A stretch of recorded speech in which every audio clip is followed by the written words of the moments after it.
What's going on, everybody? Today I'm going to show you how to clean the air filter in your Honda trimmer or brush cutter. In my case, I have the Honda GX35 motor, and it's very similar for the Honda GX25.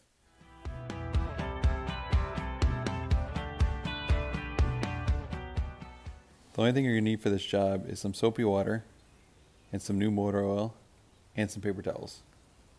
The first thing you're going to want to do is find the choke and put the choke on. This blocks the hole into the carburetor and prevents any debris from getting in there. The next thing you want to do is, on top of the black housing that covers the air filter, is push in the two tabs. This opens the housing and exposes the air filter.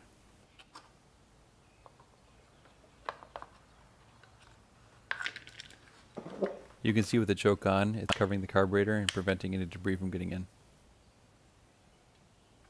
Now you can remove the filter itself. Next, take the filter and put it in the soapy water and clean it off real well. They may not look that dirty on the surface, but there's a lot of dust that gets trapped in these filters.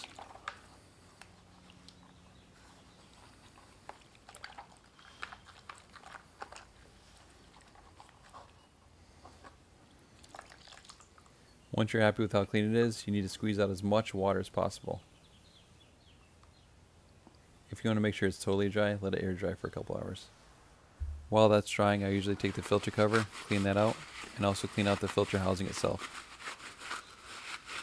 Depending on how much you use your trimmer and what the conditions are like, you want to do this at least once a year, if not more than that. Make sure you're extra careful not to get any debris down in the carburetor. Then take the filter element itself and the new motor oil and completely cover the filter. Make sure it's totally saturated. Then give it a real good squeeze to get all the excess oil off.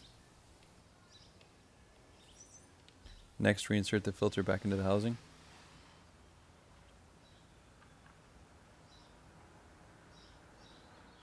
Then reinstall the filter housing cover by hooking it on the two hooks on the bottom and the clip on the top. You should hear a positive snap when it snaps into place. Then you want to go ahead and start up your motor, and you want to make sure it doesn't smoke. If it smokes, there's a little bit too much oil in the filter. I don't see any smoke, so it looks like we're good to go. Alright guys, thank you so much for watching. If this video was helpful, please give it a thumbs up, and also check out my other Honda maintenance videos and all my other maintenance videos on my channel.